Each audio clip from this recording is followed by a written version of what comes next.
الحمد لله الذي أنعمنا بنعمة الاستقلال ونحافظ دائما على أمتنا لنبقى في وحدة الأمة.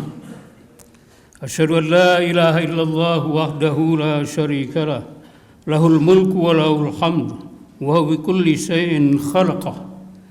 وأشهد أن ونبينا محمدا عبده ورسوله أكرم رسول أنزل الله عليه الكتاب المقدس. اللهم صل وسلم على هذا النبي الكريم وعلى آله وأصحابه ومن تبعه بإحسان إلى يوم الندامة. أما بعد فيا عباد الله إني أوصيكم وإياي بتقوى الله فقد فاز لمن اتقى. قال الله تعالى في كتابه الكريم: أعوذ بالله من الشيطان الرجيم بسم الله الرحمن الرحيم يا أيها الذين آمنوا اتقوا الله حق تقاته ولا تموتن إلا وأنتم مسلمون.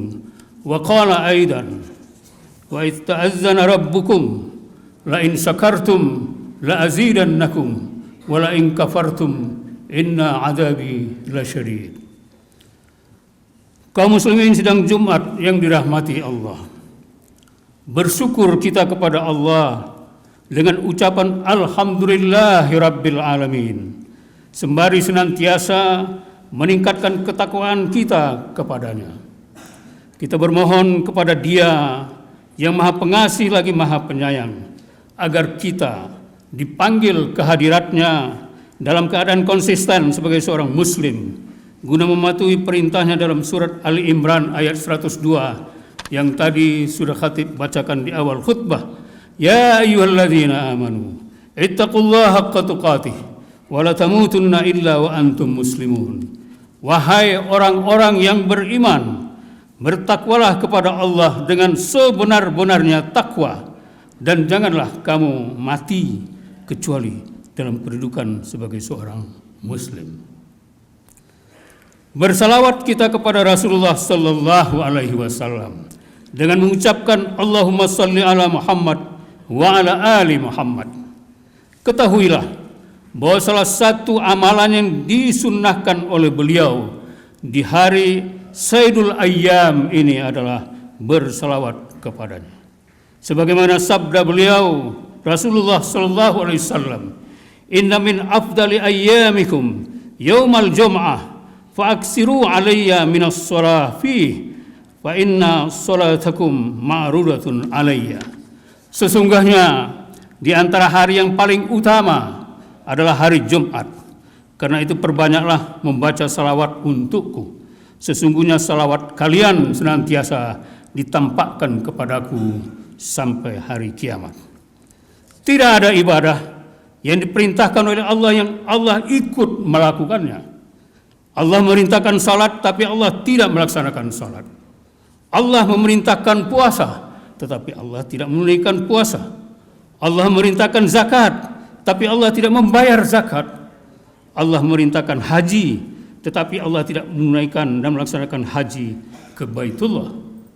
Satu-satunya ibadah yang diperintahkan oleh Allah tetapi Allah ikut melaksanakannya, itulah salawat kepada Rasulullah sallallahu alaihi wasallam.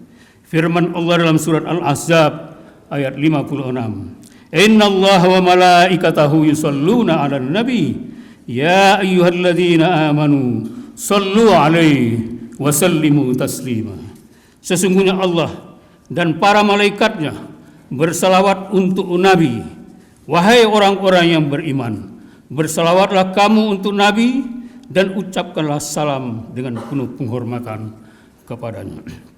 Oleh karena itu, khatib mengajak diri khatib pribadi dan jamaah sekalian, marilah kita senantiasa meningkatkan ketakwaan kita kepada Allah Subhanahu wa taala dan memperbanyak salawat kepada Nabi Muhammad sallallahu alaihi wasallam di hari yang utama dan mulia ini.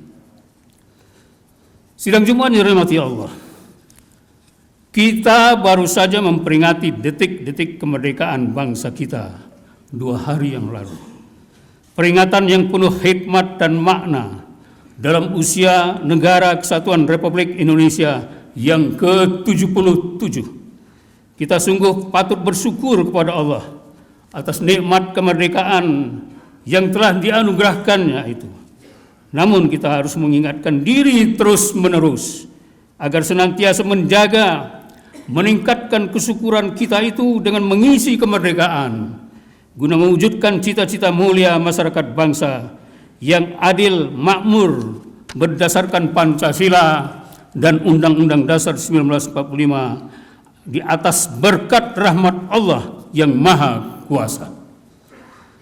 Keberkahan Allah yang Maha Kuasa itu akan tetap terpelihara bila kita sebagai bangsa, suasana kebatinan peristiwa detik-detik kemerdekaan 77 tahun yang lalu itu kita hayati dan kita resapi dengan tulus sepenuh hati. Tidaklah secara kebetulan, melainkan sudah ditakdirkan oleh Allah Subhanahu wa taala. Tanggal 17 Agustus 1945 adalah hari Jumat 9 Ramadan 1364 Hijriah. Kenapa dipilih tanggal 17? Padahal usul dari Soekarni dan kawan-kawan ketika itu, proklamasi dibacakan pada tanggal 16 Agustus 1945 di lapangan Ikada. Namun Soekarno teguh berpendirian. Teks proklamasi itu dibacakan pada tanggal 17 Agustus 1945 dengan mengambil tempat Pegangsaan Timur 56 Jakarta, bukan di lapangan Ikada. Sebagai murid dari Ki Haji Ahmad Dahlan, yang dalam pengakuan Bung Karno dirinya telah tertangkap oleh apa yang dikatakan oleh Dahlan dalam tabligh-tabligh di Surabaya, Bung Karno paham sekali apa makna angka 17 itu. Menurut Bung Karno, angka 17 adalah angka suci. Pertama-tama kita, kata Bung Karno ketika itu, kita sedang berada dalam bulan suci Ramadan. Waktu kita semua melaksanakan ibadah puasa Ramadan. Ini berarti saat yang paling suci bagi kita. Tanggal 17 besok hari Jumat. Hari Jumat itu juga adalah Jumat Legi, Jumat yang berbahagia dan penuh makna. Jumat suci. Al-Quran diturunkan tanggal 17 dan orang Islam sembahyang 17 rakaat. Oleh karena itu, kesucian angka 17 bukanlah buatan manusia. Angka 17 juga adalah jumlah rakaat salat wajib yang ditunaikan oleh kaum muslimin dengan membaca Ummul Quran Al-Fatihah sebanyak 17 kali.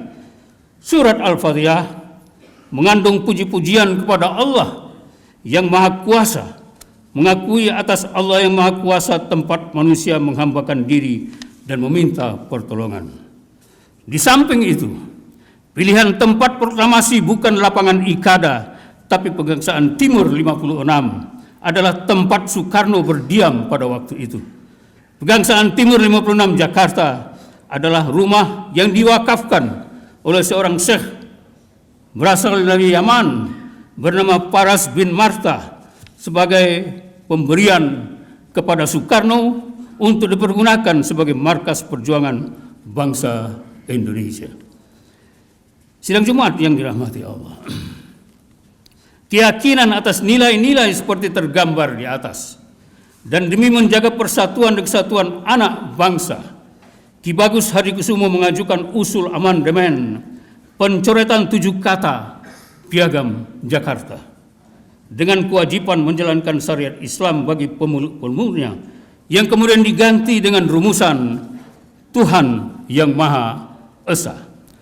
Hasil amandemen itulah kemudian yang kita abadikan dalam Pancasila, yakni ketuhanan yang Maha Esa, kemanusiaan yang adil dan beradab, persatuan Indonesia, kerakyatan dipimpin oleh hikmat kebijaksanaan dalam permusyawaratan perwakilan, dan keadilan sosial bagi seluruh rakyat Indonesia, yang oleh persyarikatan dinyatakan sebagai Darul Ahdi Wasyahadah.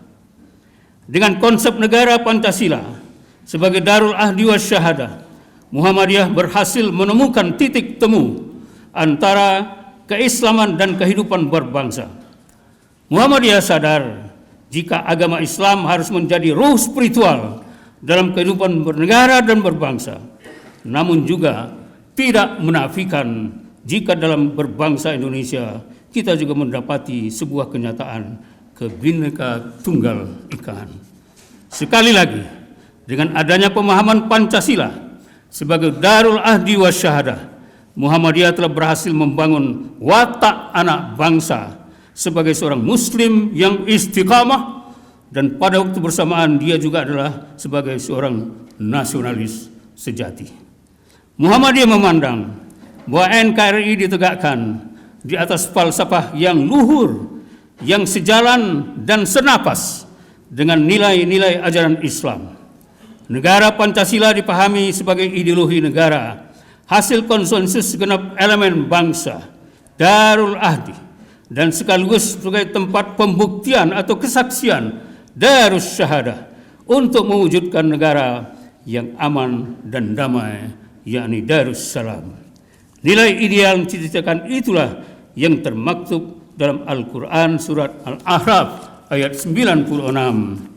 Walau anna ahlal qura amanu wattaqau lafatahna alaihim barakatim minas sama'i wal ard walakin kadzabu fa'aghasnahum bima kanu yaksibun. Sekiranya penduduk negeri beriman dan bertakwa, niscaya kami akan membukakan untuk mereka berbagai keberkahan dari langit dan dari bumi. Akan tetapi mereka mendustakan para rasul dan ayat-ayat kami, maka kami menyiksa mereka disebabkan oleh apa yang telah mereka perbuat. Prasyarat yang penduduk negeri beriman dan bertakwa haruslah kita jaga dan pelihara sebagai dakwah amar ma'ruf nahi mungkar di tengah bangsa dan masyarakat Indonesia. Setelah berjuang mendirikan negara, Muhammadiyah memandang bahwa umat Islam harus berkomitmen mengisi negara hasil kesepakatan dan menjadikannya sebagai Darus Syahadah, negara tempat bersaksi dan membuktikan diri dalam membangun kehidupan kebangsaan. Umat Islam harus ikut memajukan kehidupan kebangsaan dengan segenap kreasi dan inovasi terbaik, sehingga mampu menjadi wadah uswatun hasanah yang berprestasi. Hal ini menuntut perjuangan bersama yang sesungguhnya itulah bentuk konkret kesyukuran kita atas nikmat kemerdekaan Allah, di mana Allah sudah berjanji, la in syakartum la azidannakum wa la in kafartum inna adabi lasadid. Jika kamu bersyukur, niscaya aku akan menambah nikmat lebih banyak lagi. Dan tetapi jika kamu mengingkarinya, sesungguhnya azabku benar-benar sangat keras dan sangat pedih. Barakallahu li wa lakum fil Qur'anil azim wa nafa'ani wa iyyakum bima fihi minal ayati wa zikril hakim wa taqabbala minni wa minkum tilawatahu innahu huwas samiul alim. Alhamdulillahilladzi hadana li hadza wa ma kunna linahtadiya laula an hadana Allah. Asyhadu an la ilaha illallah wahdahu la syarika lah wa asyhadu anna Muhammadan abduhu wa rasuluhu alladzi la nabiyya ba'dah. Allahumma salli wa sallim ala hadzal nabiyil mustafa wa ala alihi wa ashabihi wa man tabi'ahum bi ihsan ila yaumil qiyamah. Amma ba'du fa ya ibadallah, inni usikum wa iyyaya bi taqwallah faqad faza liman ittaqa. Isma'u qaulallahi ta'ala, inna Allaha wa malaikatahu yusalluna 'alan nabi ya ayyuhalladzina amanu sallu 'alaihi wa sallimu taslima. Allahumma salli 'ala Muhammad wa 'ala ali Muhammad kama sallaita 'ala Ibrahim wa 'ala ali Ibrahim wa barik 'ala Muhammad wa 'ala ali Muhammad kama barakta 'ala Ibrahim wa ali Ibrahim fil 'alamin innaka Hamidum Majid. Allahumma ighfir lil muslimina wal muslimat wal mu'minina wal mu'minat al ahya'i minhum wal amwat innaka sami'un qaribun mujibud da'wat birahmatika ya arhamar rahimin. Allahumma arinal haqqa haqqa warzuqna ittiba'ah وأرنا الباطل باطلا وارزقنا اجتنابه ربنا تقبل منا إنك أنت السميع العليم وتب علينا يا الله إنك أنت التواب الرحيم ربنا آتنا في الدنيا حسنة وفي الآخرة حسنة وقنا عذاب النار عباد الله إن الله يأمركم بالعدل والإحسان وإيتاء ذي القربى وينهى عن الفحشاء والمنكر والبغي يعظكم لعلكم تذكرون فاذكروا الله العظيم يذكركم واسألوه من فضله يعطكم ولذكر الله أكبر أقم الصلاة